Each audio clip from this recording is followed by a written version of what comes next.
the real success of the company is with the people, which is really our most important resource. We're very close. We communicate a lot, we joke around a lot, but when it's time to get serious, we are very serious. It's just a good place to work. It's a rewarding job. I enjoy RadCon. The people on the IWTU project are the best on the planet. There is a very caring work environment here at RWMC. I mean, it's been a great experience. People were the most important thing. I've learned to work really hard out here because of who I work with. The whole group that we have here is top of the line. We get a lot of good work done. We constantly work hard. We put in all of our efforts as a collective whole, and we accomplish the goals. For more than 60 years, the Idaho site has supported our nation's defense and energy needs.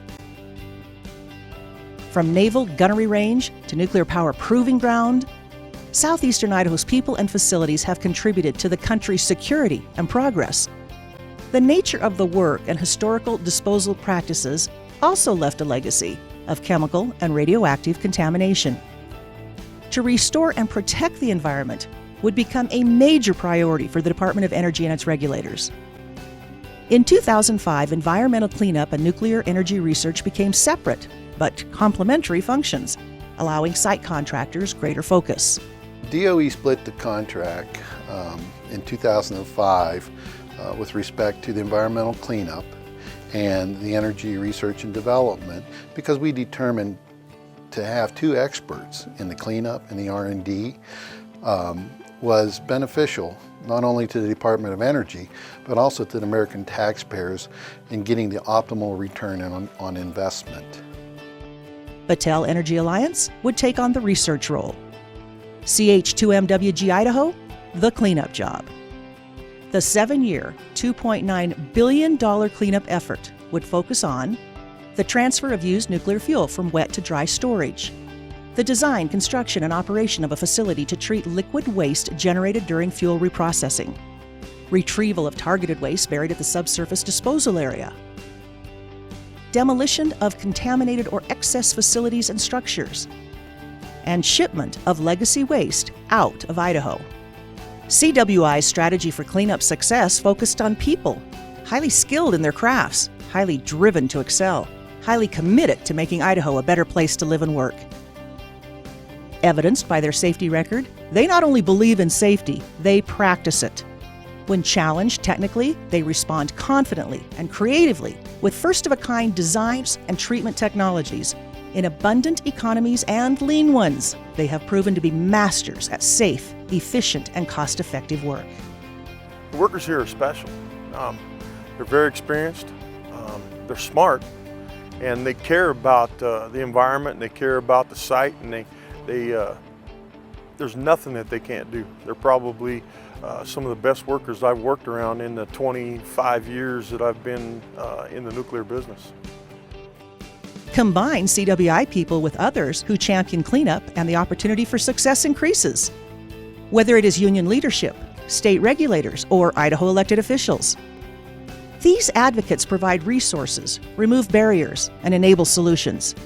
Their belief in the cleanup cause, openness to new ideas, and confidence in CWI's abilities created partnerships where cooperation, collaboration, and trust flourish. ICP's people, along with the stakeholder partnerships, have enabled unprecedented progress.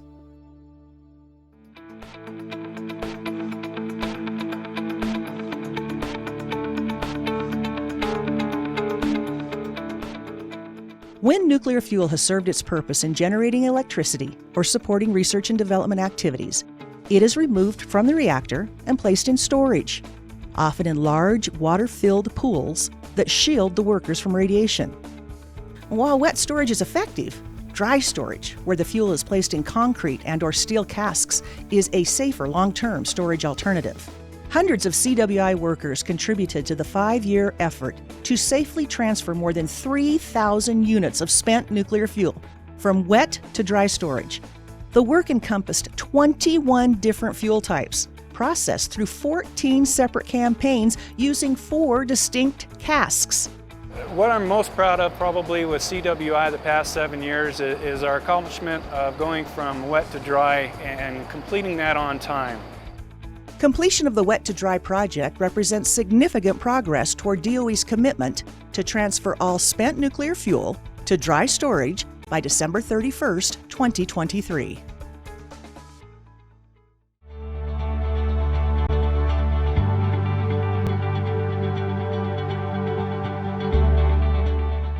On June 3, 2011, CWI completed construction of the Integrated Waste Treatment Unit, or IWTU. This is a first-of-its-kind facility, and it will treat 900,000 gallons of liquid high-level waste generated by past nuclear fuel reprocessing activities. More than 5,100 cubic yards of high-density concrete, 1,500 tons of steel, 560 tons of reinforcing steel bar, 8.5 miles of piping, and 3,600 valves make up this intricate facility.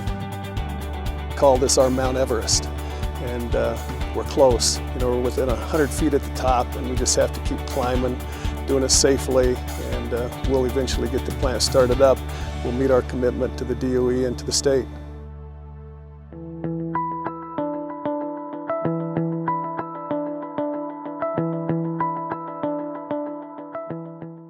Pit 9, a small parcel of the Subsurface Disposal Area at the site's radioactive waste management complex, was a poster child for cleanup failure.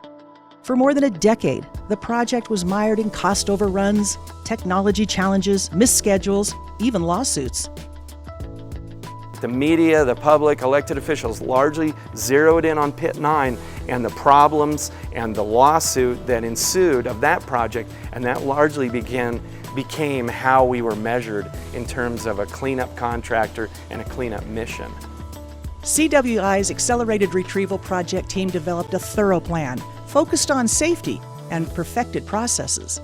9 months later, they declared victory, completing retrieval of the infamous Pit 9, ahead of schedule and under budget. Instead of cost estimates that back in 2003 were as high as $500 million for Pit 9, CWI completed the project for $34 million and ahead of schedule. In addition to Pit 9, the ARP team completed its retrieval goal of 2.55 acres of buried waste 1 year ahead of schedule and $31 million under budget. In all, the team is more than halfway complete with the cleanup amount agreed to by DOE, EPA, and the state of Idaho. When I see a TruPack rolling down the road, what crosses my mind is that it's likely our waste, and it is leaving the state of Idaho for its ultimate disposal. It's no longer sitting 600 feet above our aquifer.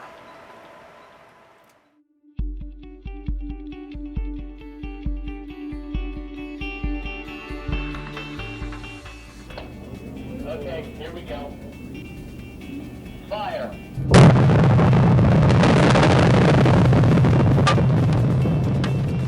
CWI has tackled some of DOE's most complex decontamination, decommissioning, and demolition projects.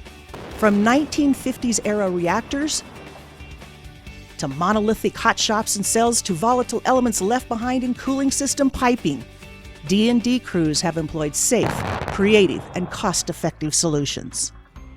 CWI has had the task to disposition 5 reactor vessels.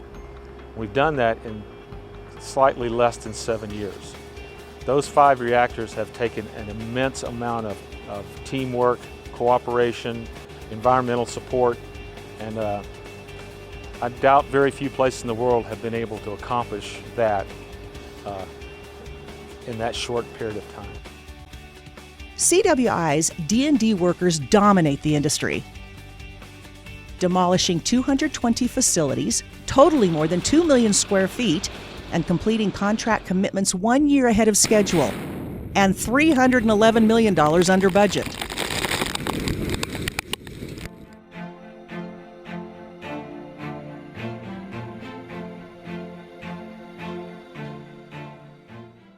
CWI's waste management organization is responsible for the disposition of hazardous and radioactive wastes generated from historical defense and energy missions. One of its primary tasks is disposition of transuranic waste. Transuranic waste predominantly consists of protective clothing, tools, glassware, equipment, soils, and sludge contaminated with elements like americium and plutonium. Transuranic waste is divided into two categories based on its level of radioactivity. Remote-handled transuranic waste emits more radiation than contact-handled transuranic waste and, therefore, must be handled remotely and transported in shielded casks. In 2007, CWI completed the first ever shipment of remote-handled transuranic waste to the Waste Isolation Pilot Plant in New Mexico. When I see the TruPact or the RH72B cask going down the road, it's a great feeling because, again, you know that things are being accomplished.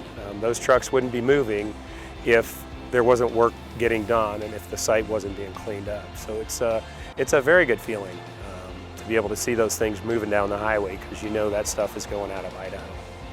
In March of 2011, the 216th shipment of RH True Waste left Idaho, meeting CWI's contractual agreement 9 months ahead of schedule and $4 million under budget.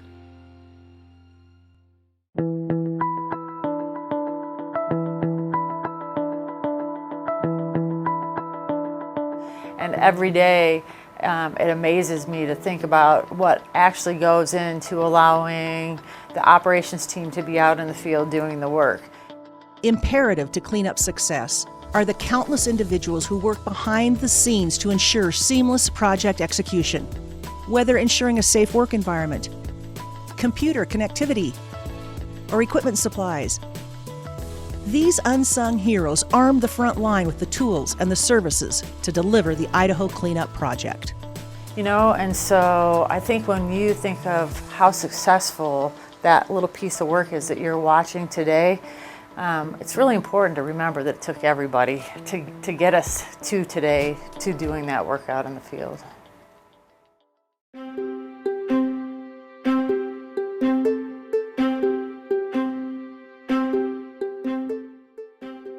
What was once a legacy of waste and contamination has instead become a legacy of environmental protection and responsibility.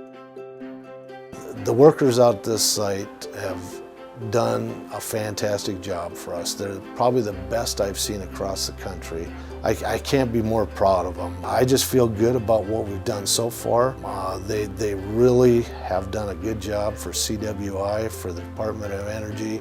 I believe the state of Idaho knows we're doing a good job towards that end. This has been a great success. Thanks to the commitment and dedication of CWI's workforce, the advocacy of Idaho elected leaders and officials, and the support and partnership of DOE and its regulators, the Idaho Cleanup Project continues to reduce the environmental footprint created by national defense and energy missions. I've seen more things accomplished in this 7 years than the previous 15 years. It's been quite amazing. Yeah, but a good day is when you've got a lot of drums out and everybody's happy and nobody got hurt, and so you go home the same way you came.